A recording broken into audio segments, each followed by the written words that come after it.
memang kalau Tuhan sudah punya rencana, plan buat seseorang itu ya dia akan menyertai setiap langkah-langkah. 2-3 hari kemudian rasa kontraksi, periksa, ternyata di USG itu sudah nggak ada. Di situ begitu mendengar bayi itu sudah tidak ada perkembangan, itu saya nangis sejadi-jadinya. Pasti hancur hati ya. Waktu papanya meninggal itu pasti shock banget. Saya udah nggak punya lagi gitu ya suami gitu. Bagaimana nanti nih anak-anak gitu. Semua tuh bapaknya. Jadi saya tiba-tiba kayak kehilangan pegangan gitu.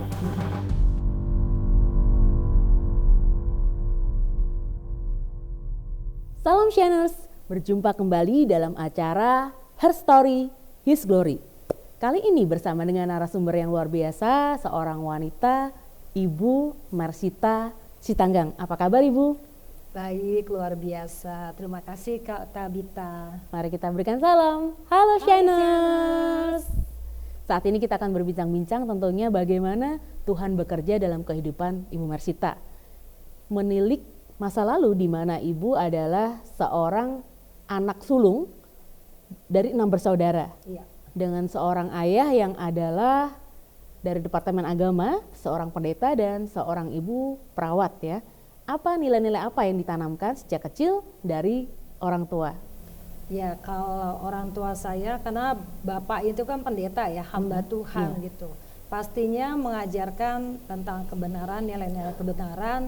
Dan kita tuh anak-anak itu untuk hidup benar, jangan sampai kita tuh juga jadi mempermalukan orang tua, mempermalukan Tuhan dengan kelakuan kita yang nggak benar gitu. Itu udah pasti ditanamkan sama ayah saya.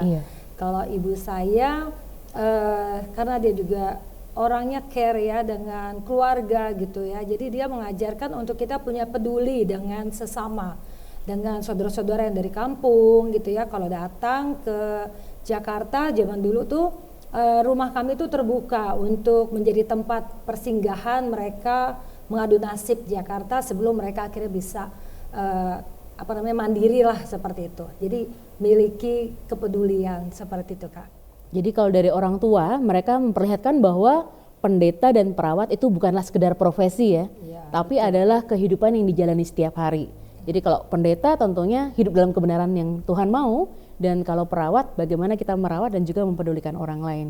Kayaknya pas banget ya. Iya pas banget, jadi nggak cuma profesi, nggak pernah kepikiran, tapi mereka melakukannya dalam kehidupan sehari-hari dan tentunya itu akan jadi berkat buat anak-anak dan juga untuk orang-orang lainnya. Amin. Dan ada cerita di mana Papa kembali ke surga ya pada waktu selepas lulus SMA. Apakah yang dirasakan oleh seorang Marsita yang masih remaja di kala itu? Kehilangan sosok seorang ayah, seorang pendeta, seseorang yang menjadi teladan. Ya, pastinya kita sangat kaget ya karena bapak saya itu meninggalkan kami itu tiba-tiba lah gitu sakitnya, serangan jantung, dan itu tentu sampai waktu bapak itu mau pergi itu saya bilang nggak tahu, tiba-tiba aja nggak tahu kalau itu dia akan meninggal, tapi terucap Tuhan jangan sekarang gitu. Ternyata mungkin secara alam bawah sadar saya udah tahu gitu ya. Nah ternyata memang bapak saya pergi meninggal, saya kan anak sulung, ibu saya hanya seorang perawat gitu ya. Jadi waktu itu padahal saya kan mau kuliah juga gitu. Jadi dan bersamaan saya juga sedang proses seleksi untuk ke pramugari waktu itu. Jadi saya begitu bapak saya meninggal, saya lihat ibu saya dan adik-adik saya masih ada 5 masih sekolah. Jadi saya berpikir saya nggak mau untuk kuliah dulu gitu, biar saya kerja aja dulu. Kalau saya pramugari nggak diterima, saya mau ke Saint Mary dulu ada ya sekolah sekretari. Jadi saya biar aja deh saya masuk ke sekretari, saya mau kerja kasir kayak gitu ya. Pokoknya saya kerja, jadi tidak membebani orang tua saya gitu. Tapi puji Tuhan ngikuti seleksi dan akhirnya saya diterima sebagai pramugari. 11, total seleksinya adalah 11 kali dan dari 2000 orang cuma dipilih 12. Bisa diceritakan itu prosesnya serumit apakah sampai di akhirnya ada good news yang Tuhan Iya. berikan? Sebenarnya memang dulu cita-cita saya waktu kecil pengen jadi pramugari ya. Jadi cita-cita dari kecil ya? Cita-cita ada, jadi mau jadi pramugari dan mau jadi dokter. Nah kemudian teman saya, teman kelas SMA itu kasih saya secari kertas pengumuman penerimaan di Pelita Air. Dan itu hanya 2 hari, waktunya sangat pendek. Dan saya nggak punya rok, ya namanya Baik, juga lulus rok SMA aja ya. belum siap ya? Jadi saya pakai baju ibu saya, pakai roknya, pakai kemeja ibu saya, pakai lipstik ibu saya, karena harus pakai rok. Iya. Waktu kita membawa berkas. Dan waktu hari pertama itu saya baru tahu kan, jadi masih mengumpulkan berkas. Jadi kesempatan saya hari kedua. Dan ternyata yang mendaftar itu tadi ya banyak, ada 2.000 orang. Dan ikuti seleksi yang cukup panjang, sistem gugur. Setiap mau pengumuman itu deg-degan.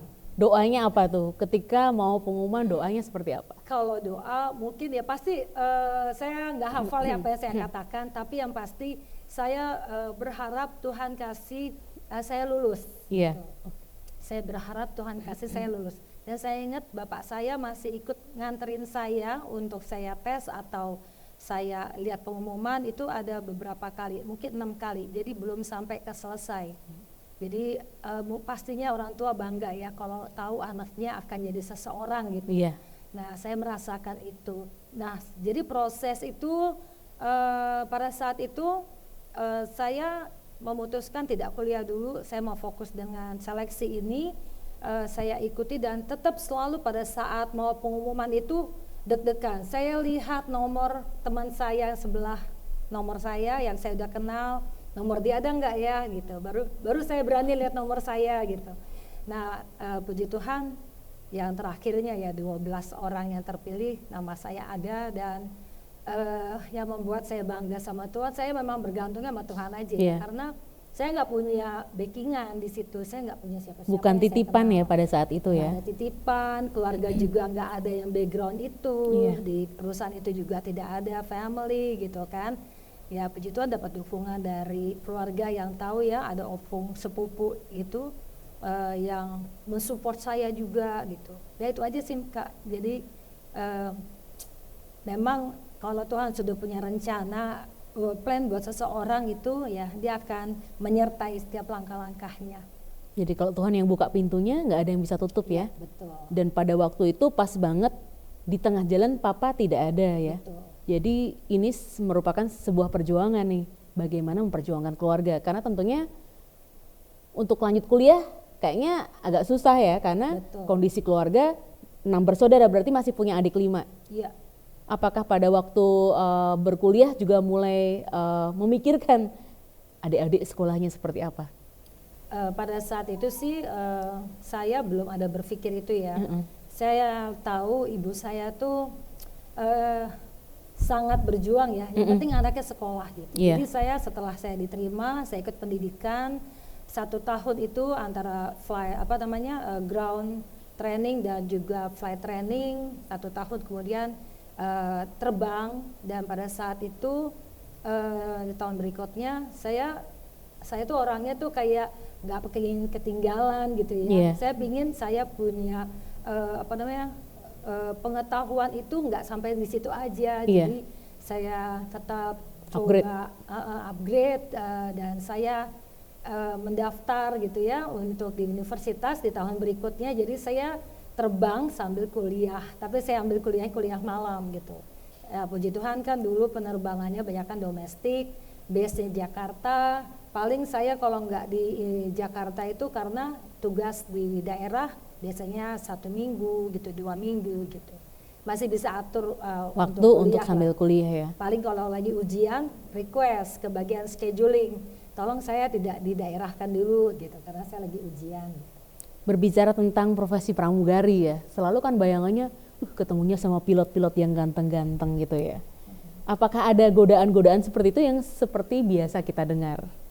Kalau godaan ya namanya laki-laki kalau ngeliat lawan jenis gitu kan ini ya pasti kalau yang normal gitu ya pasti kan ada goda, tapi masih yang wajar-wajar aja sih.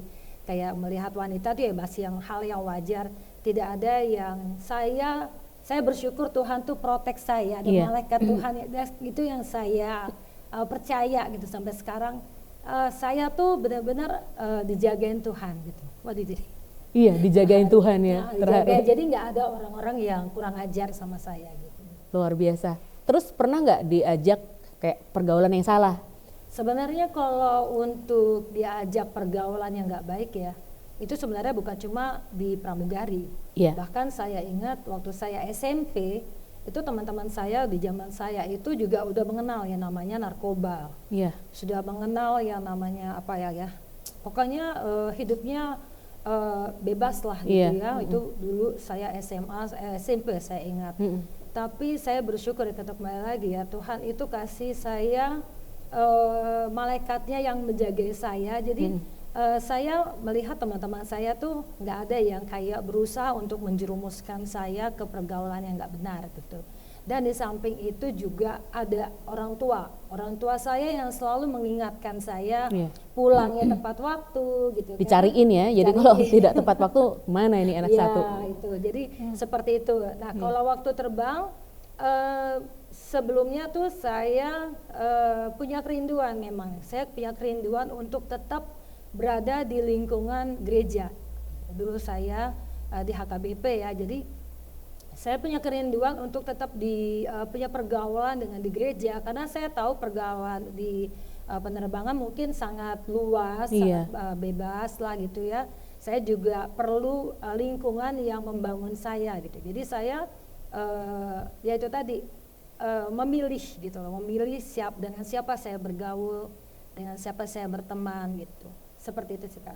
Iya, sampai pada suatu hari dipertemukan oleh Tuhan dengan pasangan hidup ya.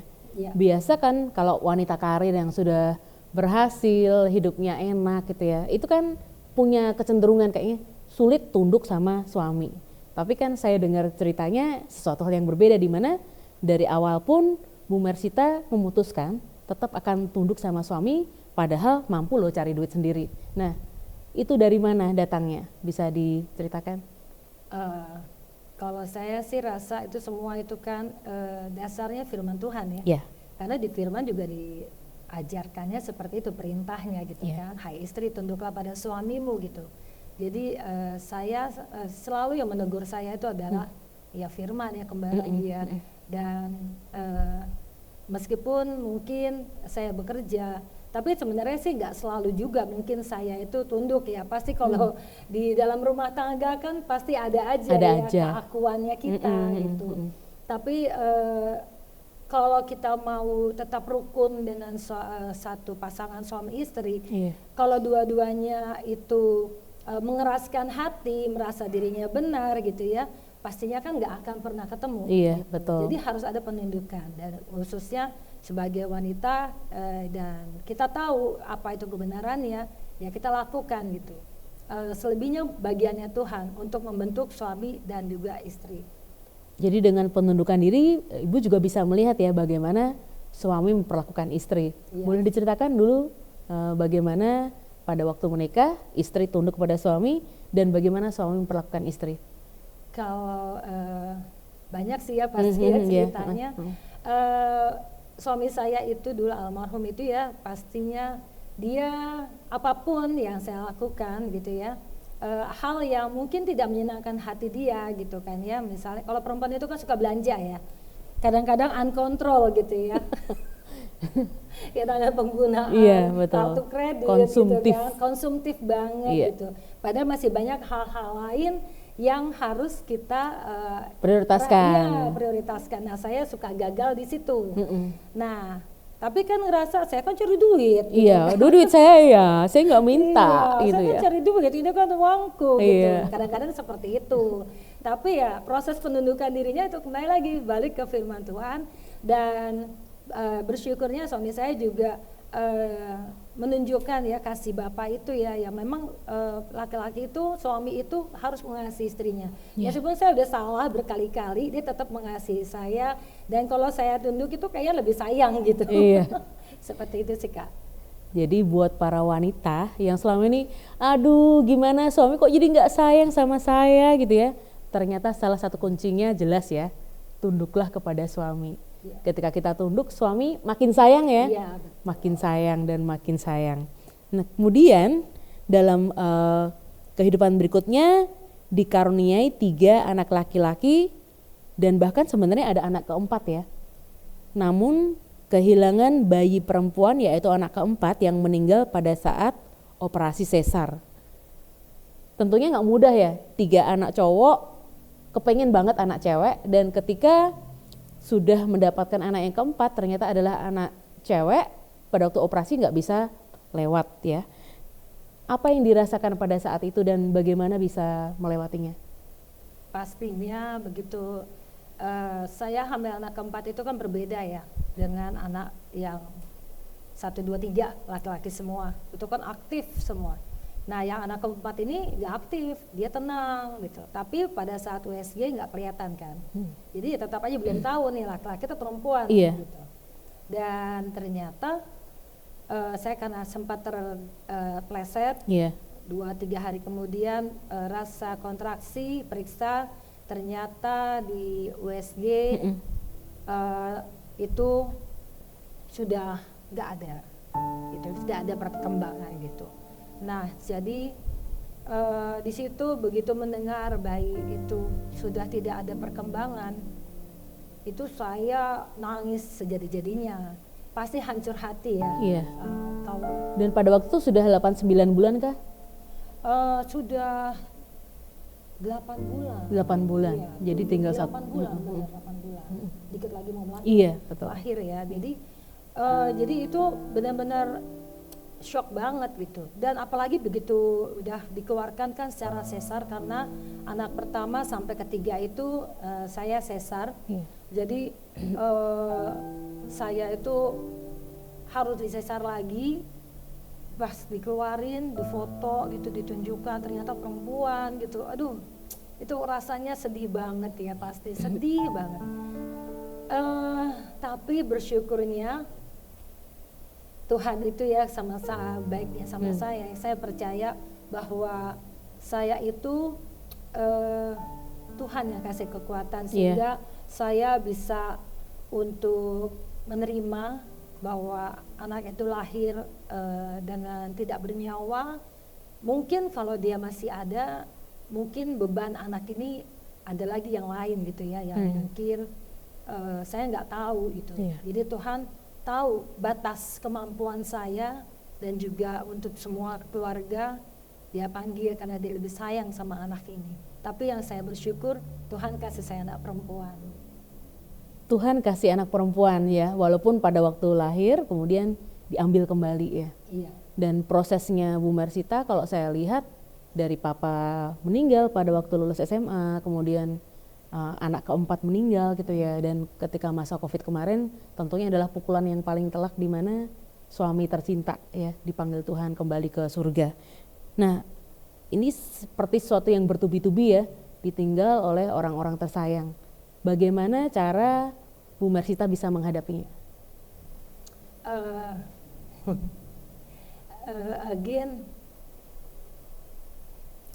Semua itu cuma karena Roh Kudus ya, yang ada di dalam diri saya, yang memampukan saya bisa menerima apapun itu. Itu yang saya rasakan, dan saya bersyukur saya dimampukan untuk tidak bersungut-sungut. Gitu ya. Saya dimampukan untuk itu. Saya menghadapi waktu anak saya meninggal yang padahal ditunggu-tunggu gitu ya. Itu saya bisa mengucap syukur gitu. Bahkan jadi kesaksian pada saat itu untuk kawan-kawan yang bisa melihat kami gitu ya. Kalau yang ini waktu papanya meninggal itu pasti shock banget, dan cuma melihat oh ini ya akhirnya ya Tuhan gitu, jawabannya Tuhan, kedaulatannya Tuhan yang harus saya terima. Dan itulah kayak saya udah gak punya lagi gitu ya suami gitu. Ya yang memampukan saya satu-satunya adalah Tuhan, itu aja. Kekuatan satu-satunya ketika orang-orang tersayang, orang-orang yang kita andalkan, dia sudah tidak bersama lagi dengan kita. Cuma Tuhan yang bisa menjadi kekuatan. Iya. Dan itu tentunya prosesnya nggak mudah ya, sampai 2 tahun ya, baru bisa mulai terakhir mengadakan ibadah ucapan syukur. Itu pada saat 1 tahun almarhum pergi, saya membuat ibadah ucapan syukur. Bahkan sebelumnya dia pergi tanggal 25, 7 hari kemudian saya ajak kawan-kawan pelayanan saya untuk kita bikin ibadah, yuk kita bikin ucapan syukur gitu ya, ibadah syukur aja sama Tuhan itu. Syukur bukannya mensyukuri dia pergi gitu ya, tapi bersyukur penyertaan Tuhan gitu. Penyertaan Tuhan itu bagi saya, dan dia tidak pernah meninggalkan saya gitu. Bahkan saya klaim itu firman-Nya bahwa dia adalah Allah bagi para janda dan juga Bapa bagi anak yatim. Itu saya klaim, karena terus terang aja kalau yang sudah berumah tangga pasti tahu bagaimana apa peran sebagai seorang ayah gitu ya, bapak dalam rumah tangga. Dia sebagai pemimpin, dia sebagai pengayom, dia sebagai pelindung gitu. Dia yang bertanggung jawab atas rumah tangga itu gitu ya. Meskipun mungkin dia tidak punya penghasilan yang cukup, tapi perannya itu ada sebagai bapak terhadap anak-anaknya, menjadi model gitu, role model untuk anak-anaknya gitu. Jadi pada saat saya kehilangan dia itu, yang saya sedihkan itu adalah bagaimana nanti nih anak-anak gitu. Karena kan anak-anak itu idolanya itu bapaknya, yang mampu untuk bicara ke anak-anak itu bapaknya gitu, yang ngajarin kebenaran, semua tuh kayaknya bapaknya. Saya tuh kayak kerja aja gitu ya, mami gitu segitu aja ya, tapi semua itu bapaknya. Jadi saya tiba-tiba kayak kehilangan pegangan gitu. Sih. Tentunya tidak mudah ya menjadi fungsi rangkap, menjadi ayah sekaligus menjadi ibu juga buat anak-anak. Dan tentunya ada kekhawatiran-kekhawatiran, aduh anak saya gimana nih nggak ada bapaknya. Tapi setelah waktu berjalan tidak terbukti ya kekhawatiran-kekhawatirannya, dan pasti juga dapat dipastikan anak-anak juga mengkhawatirkan tentang mamanya. Boleh diceritakan nggak kekhawatiran anak-anak tentang mamanya seperti apa? Jadi waktu bapaknya meninggal ya, pergi itu, saya kan bingung ya, gimana anakku ini nanti gitu kan. Saya nggak tahu gimana ngajari mereka, saya nggak tahu gimana komunikasi seperti bapaknya yang tegas gitu kan. Kan saya orangnya lembek gitu. Nah kemudian saya sampai kadang satu lagi, saya juga nggak tahu apa yang mereka rasakan gitu, dan saya harus bagaimana gitu untuk menghadapi perasaan mereka kehilangan papanya itu. Nah jadi saya minta tolong sama teman saya untuk carikan psikolog untuk anak-anak saya. Nah saya kan khawatir tentang anak saya, dan ternyata pada saat psikolognya kasih tahu hasilnya, justru kebalikan, mereka yang khawatir sama saya gitu. Jadi saling memperhatikan ya, mamanya mengkhawatirkan anak dan anak-anak mengkhawatirkan mamanya. Iya betul, jadi mereka tuh berpikir biasanya mami itu ada papi gitu, kemana-mana sama papi gitu, mami tuh nggak bisa tidur sendiri gitu kan.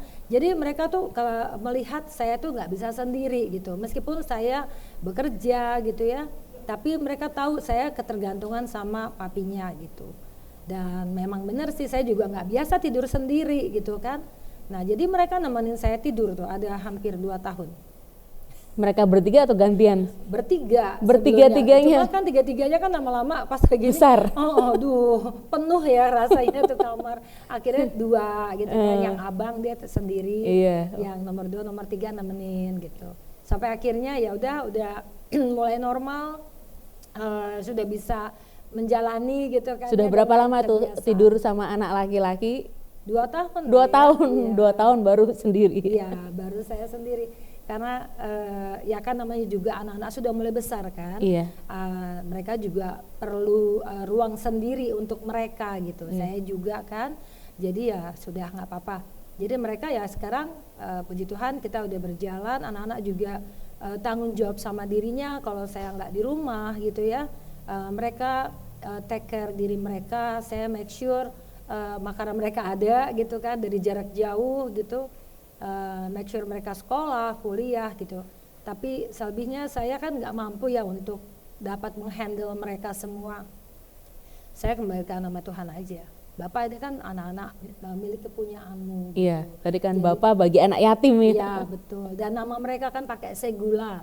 Nah, Segula. boleh diceritakan itu, Segula itu apa? Bukan si gula ya? Bukan. Jadi Segula itu diberikan bapaknya. Nama mereka itu dalam bahasa Ibrani, artinya harta kesayangan Allah. Harta kesayangan Allah. Ya. Jadi karena bapaknya sangat percaya gitu ya, anak-anak ini adalah milik kepunyaan Allah. Dititipin ke kita saja. Iya, kita hanya dititipkan saja. Jadi saya selalu katakan sama mereka itu, identitas mereka itu adalah mereka tuh bapaknya Bapa di surga gitu. Iya. Jadi itu dikenali identitas. Jadi kalau mereka tahu identitas mereka dimanapun mereka berada, mereka tahu mereka anak siapa. Anak siapa itu seperti bapak saya ya, ngajarin saya itu kan untuk tidak mempermalukan orang tua gitu kan. Nah kita juga nggak mempermalukan Papa di surga. Bapak di surga gitu kan, seperti itu sih Kak. Jadi anak-anak akhirnya malah dia bisa semakin care ya dengan mamanya, tidak menuntut ya dengan ketika papanya nggak ada, tapi justru mereka berusaha supaya tidak menjadi bahan kekhawatiran buat mamanya. Iya betul. Setelah dari Pelita Air tadi kan sempat berpindah kerja ke Caltex yang akhirnya jadi Chevron ya, yang kemudian dialih kelolakan menjadi Pertamina Hulu Rokan. Bagaimana Bu Mersita bisa melihat penyertaan Allah dalam dunia karir juga? Saya itu ya baiknya Tuhan ya, itu luar biasa ya Tuhan. Saya percaya itu bukan cuma saya, tapi semua kita ya, para shiners dimanapun berada, kita tuh semua tuh Tuhan taruh kita tuh spesial gitu di matanya gitu. Dengan jalan hidup kita masing-masing, asalkan kita menyadari bahwa apa yang kita jalani itu memang udah paling baik lah sama kita gitu.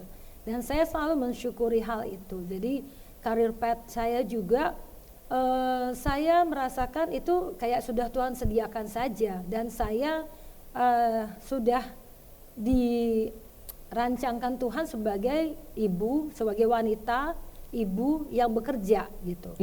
Mungkin ada yang sebagai ibu rumah tangga gitu ya, tapi memang itu udah rancangannya Tuhan. Dan saya kan juga banyak kelemahan gitu kan sebagai ibu yang bekerja gitu. Tapi Tuhan itu nggak pernah lalai ya, pastinya dia di karir saya itu, perjalanan pekerjaannya saya mendapatkan privilege gitu. Itu yang saya rasakan. Jadi saya sangat bersyukur ya, Tuhan itu bukan karena usaha saya bisa, tapi itu memang anugerah aja. Ya kebiasaannya kalau PNS kan harus melakukan strategi-strategi mendekati ABCD, apalagi di tengah-tengah lingkungan yang berbeda iman ya. Sepertinya takutnya kita minoritas gitu ya. Tapi ketika Tuhan bawa kita ke situ, kita merasakan satu perlindungan Tuhan ya, sehingga tidak mengalami hal-hal yang dikhawatirkan. Betul. Kalau namanya bekerja kan pasti ada aja ya, karena yang pasti itu kan perubahan katanya. Iya.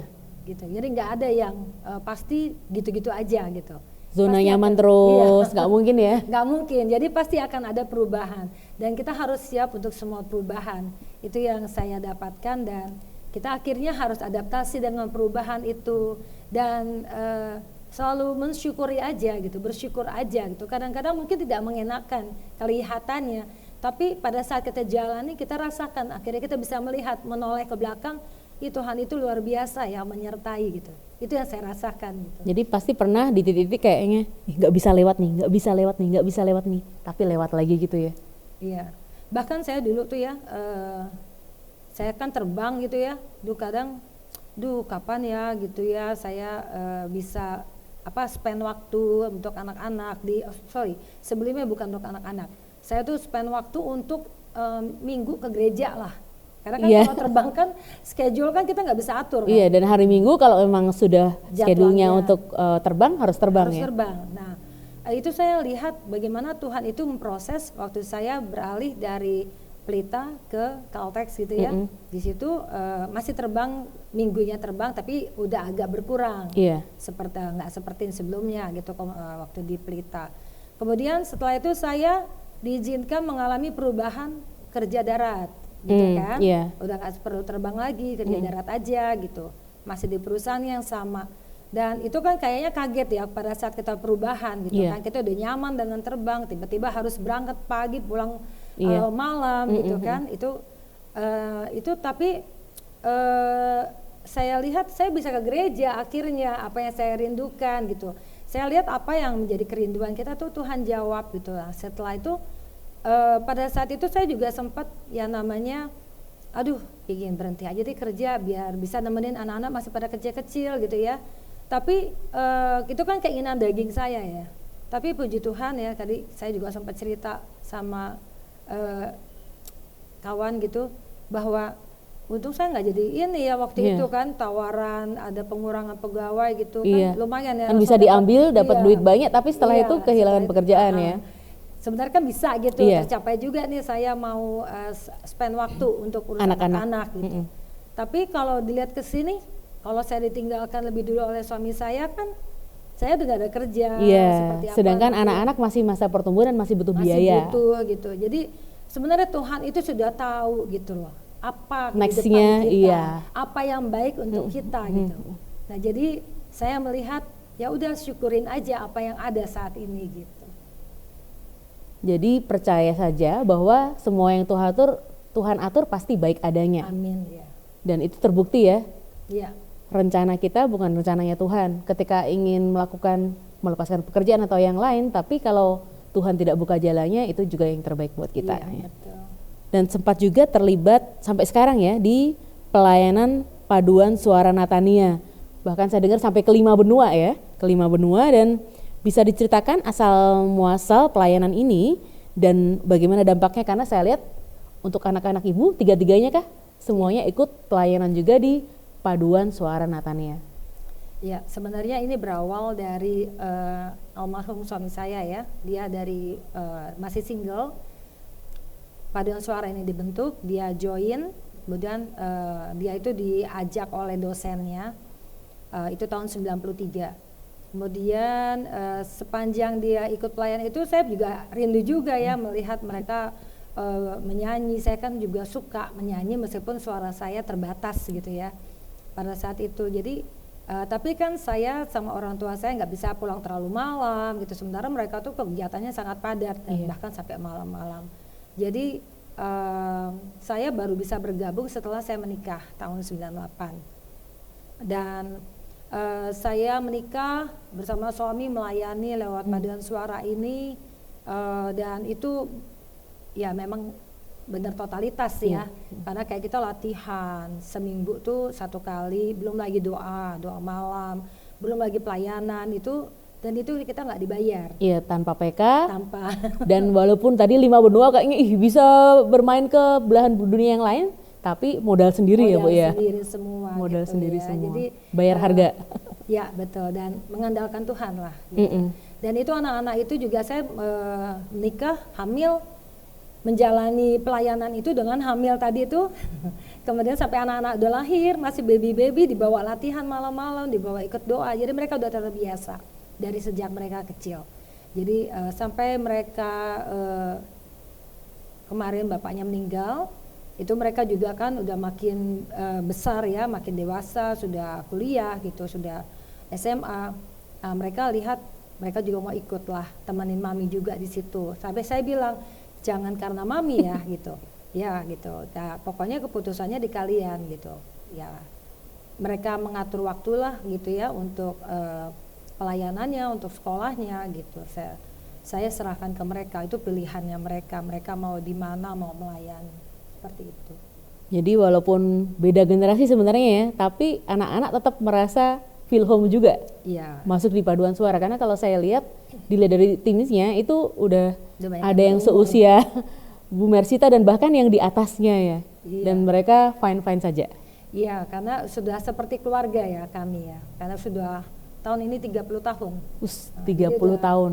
Udah seperti keluarga. Yang tadi dikatakan pada waktu hamil tetap ikut pelayanan paduan suara, berarti dari dalam kandungan sampai sekarang ya. Iya. Berarti ada yang usianya 30 tahun saat ini ya. Luar biasa. sebagai seorang single mother yang membesarkan ketiga anak laki-laki tanpa pendampingan suami saat ini ya, nilai apa yang Ibu Mersita selama ini tanamkan untuk semua anak-anak? Saya menanamkan ke mereka takut akan Tuhan. Itu paling penting. Karena dikatakan takut akan Tuhan itu adalah awal dari pengetahuan. Ini sebenarnya saya kadang nggak tahu ya mau mengajarkan mereka apa gitu ya. Saya lebih suka pada saat kita devotion gitu ya, renungan, kita ambil terus kita saling berbagi, karena itu memang udah terbangun sejak mereka dalam kandungan ya, waktu kami masih lengkap. Jadi mereka pun memberikan apa yang mereka dapat dari situ, sehingga yang berbicara itu bukan saya tapi firman, itu yang saya dapat. Dan pertama takut akan Tuhan, mau untuk mendengarkan nasihat gitu ya, belajar bertanggung jawab, itu saya tekankan kepada mereka gitu. Kalau untuk mengerjakan suatu tugas, lakukan sampai tuntas gitu. Terus terang sampai sekarang kami ini masih dalam proses ya, anak-anak saya masih dalam proses, masih sekolah semua gitu ya. Jadi ini masih dalam perjalanan gitu. Kalau kita dibilang berhasil, belum ada berhasil gitu. Belum mentas lah ya, karena belum ada mentas. Mereka baru akan selesai tuntas pada saat mereka menuntaskan apa yang menjadi tanggung jawab mereka untuk menuntut ilmu gitu ya. Dan selanjutnya mereka juga harus bertanggung jawab untuk diri mereka gitu. Jadi seorang pribadi yang mandiri, yang takut akan Tuhan. Dan selalu saya ingatkan untuk mengingat siapa diri mereka, identitas mereka. Karena pada saat kita tahu siapa diri kita milik siapa, kita melakukan apapun itu, kita ingat lagi gitu, ini kita bener nggak, Tuhan seneng nggak gitu. Iya, kembali lagi ke situ ya. Seperti itu. Dari semua kisah yang sudah dialami bersama dengan Tuhan, pesan-pesan apa yang ingin Bu Mersita bagikan kepada para shiners dalam sesi Her Story His Glory? Silahkan. Baik, untuk shiners dimanapun berada, kita tuh sangat berharga di mata Tuhan. Kita tuh spesial ya, nggak pernah kita sendirian. Apapun pergumulan, apapun keadaan yang kita alami, percaya Dia Allah Immanuel yang ada selalu bersama dengan kita. Dan kerinduan saya tuh adalah untuk bisa menjadi inspirasi buat orang lain melalui kisah hidup saya, melalui kehidupan saya. Kerinduan saya itu saya dapat menginspirasi, dan semua itu untuk kemuliaan Tuhan. Amin.